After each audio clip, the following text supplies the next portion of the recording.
খুলনার ডুমুরিয়ায় হিন্দু সম্প্রদায়ের মধ্যে জামায়াতের সেক্রেটারি জেনারেল মিয়া গোলাম পরোয়ারকে নিয়ে আগ্রহ বাড়ছে। স্থানীয় হেলাল আহমেদ জানান, ব্যক্তি হিসাবে গোলাম পরোয়ারকে তারা পছন্দ করেন এবং তার কাছে নিরাপত্তা বেশি পান।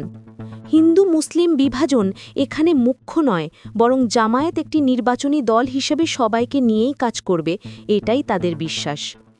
গত ৩১ অক্টোবর ডুমুরিয়া উপজেলায় জামায়াতের হিন্দু সম্মেলন নিয়ে যখন আলোচনা সমালোচনা চলছিল, তখন সামাজিক মাধ্যমে এমন মন্তব্য সাধারণ ভোটারদের মধ্যে দেখা যায়।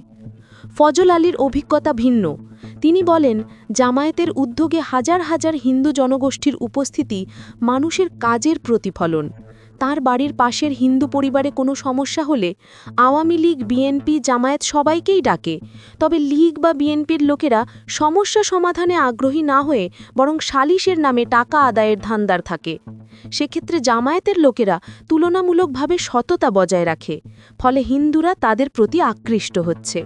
শুধু হিন্দু নয়, গ্রামের মাতব্বররাও যারা বিএনপি বা লীগের রাজনীতির সাথে জড়িত, তারাও পারিবারিক ঝামেলা না মিটিয়ে মামলা সালিশের নামে দুপক্ষের কাছ থেকেই টাকা আদায় করে, যা এখন একটা কালচারে পরিণত হয়েছে। গ্রামের পাতি নেতাদের আয়ের অন্যতম উৎস এই সালিশ। জামায়াতের ক্ষেত্রে এমনটা খুব একটা দেখা যায় না। বিএনপি নেতা জসিম এনায়েত লিপু লিখেছেন, তিনি অনেক কট্টর বিএনপি কর্মীকেও জামায়াতের পক্ষে কথা বলতে শুনেছেন। এমনকি যারা একসময় আওয়ামী লীগ করতেন, তারাও এখন জামায়াতে ভোট দেওয়ার কথা বলছেন। তিনি নিজে হাসিনার কথায় প্রলুব্ধ হয়ে বিএনপি করার পরেও একবার আওয়ামী লীগকে ভোট দিয়েছেন, তবে এবার জামায়াতকে ভোট দেবেন। তার কাছে দেশ সবার আগে, তাই যারা দেশের ভালো করতে পারবে তাদেরকেই তিনি ভোট দিতে চান।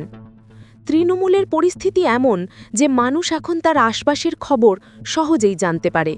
যে ব্যবসায়ীকে এখনও বিএনপি, যুবদল, ছাত্রদলকে চাঁদা দিতে হয়, যে পরিবার বিএনপির গুন্ডামির শিকার, যে বাবা মা ছাত্রদলের পাঁতি নেতার দ্বারা মেয়ের ইফটিসিংয়ের শিকার হয়েছেন, তারা ধানের শীষের শাসন আর চায় না। নারায়ণগঞ্জের সন্ত্রাসী জাকির খানের ইন্টারভিউ দেখে বিরক্ত হয়ে শহরের ভদ্রলোকেরা ব্যালটে বিকল্প খুঁজছেন। তাই সাধারণ ভোটার থেকে শুরু করে হিন্দুরাও জামায়াতের দিকে ঝুঁকছে। বিএনপির বিপক্ষে একটা নীরব বয়কটের ডাক এসেছে এবং মানুষ এখন তা ভয় কাটিয়ে বলতেও শুরু করেছে। খুলনা ৫ আসনে জামায়াতের সেক্রেটারি গোলাম পরোয়ার ২০০১ সালে এমপি নির্বাচিত হয়েছিলেন, যেখানে প্রায় ১৭টি ইউনিয়ন হিন্দু অধ্যুষিত। এই আসনে ফুলতলা উপজেলা, ডুমুরিয়া উপজেলা, গিলাতলা এবং আটিরা গিলাতলা রয়েছে। অতীতে এখানে আওয়ামী লীগ থেকে বারবার এমপি নির্বাচিত হলেও ২০০১ সালের নির্বাচনে নারায়ণচন্দ্র চন্দ্রকে ৪,০০০ ভোটের ব্যবধানে হারিয়েছিলেন গোলাম পরোয়ার। সেই সময় হিন্দুদের একটি বড় অংশ জামায়াত ইসলামীর পক্ষে কাজ করেছিল। গোলাম পরোয়ারের নিজস্ব ভাবমূর্তি এবং নারায়ণের প্রতি মানুষের তিক্ততা থেকে হিন্দুরা গণহারে দাঁড়িপাল্লায় ভোট দিয়েছিলেন। গোলাম পরোয়ারের খুলনায় সাম্প্রদায়িক সম্প্রীতির উত্থান নতুন নয়। ২০০১ সালে সংসদ সদস্য নির্বাচিত হওয়ার পর বিজয় মিছিলে বিশাল হিন্দু জনগোষ্ঠী তার সাথে যোগ দিয়েছিল। হিন্দুদের জামাত প্রীতি নিয়ে বিএনপির লোকেরা সমালোচনা করলেও ডুমুরিয়ার একটি কলেজের শিক্ষিকা কৃষ্ণাবালা রানী এর বাস্তবতা তুলে ধরেছেন। তিনি বলেন, জামায়াতে ইসলামের হিন্দু সমর্থক নিয়ে অনেকে কথা বলেন। এর মূল উৎস হল কিছু মানুষ এখন ধর্মীয় পরিচয়ের বাইরে গিয়ে রাজনৈতিক মূল্যবোধ, রাষ্ট্রদর্শন ও ন্যায়ের প্রশ্নে ভাবতে শুরু করেছেন।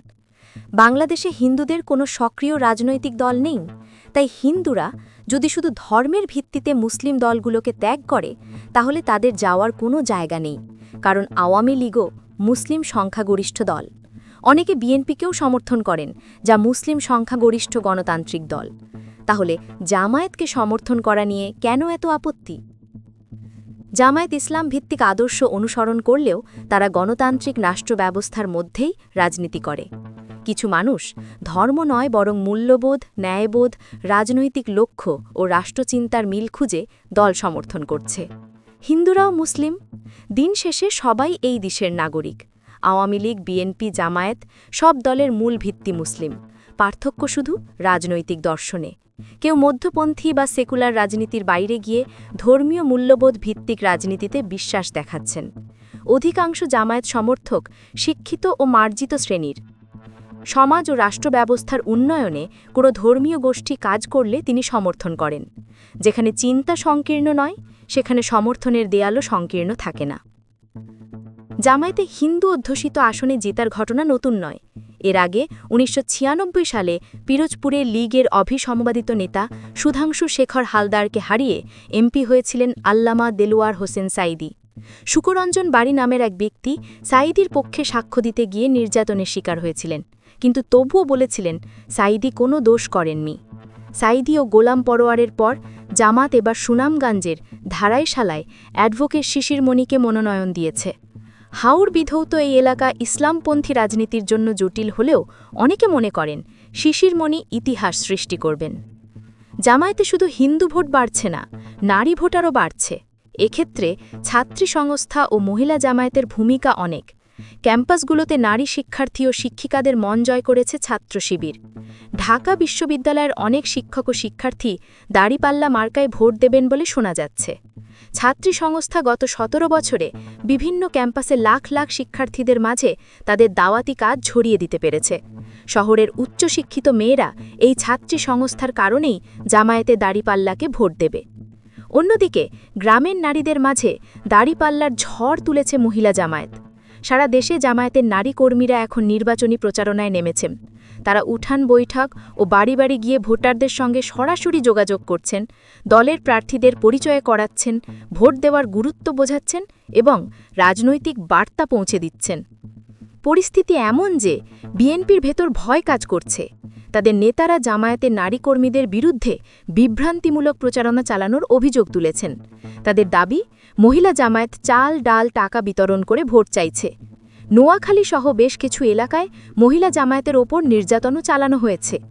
বিএনপি ভেবেছিল ধর্মের কার্ড খেলে জামায়াতের গায়ে সাম্প্রদায়িক তকমা লাগিয়ে তারা লীগের হিন্দু ভোট পুরোটাই ধানের শীষে নিয়ে আসবে, কিন্তু জামায়াতের কৌশলের কারণে তা আর সম্ভব হয়নি। এমনকি জামায়াত ক্ষমতায় আসলে নারীদের ঘরবন্দি করে রাখবে এই অভিযোগও কাজে আসেনি। জামায়াত নারীদের নিরাপদ ও সহজ কর্মসংস্থানের প্রতিশ্রুতি দিয়ে প্রশংসিত হয়েছে।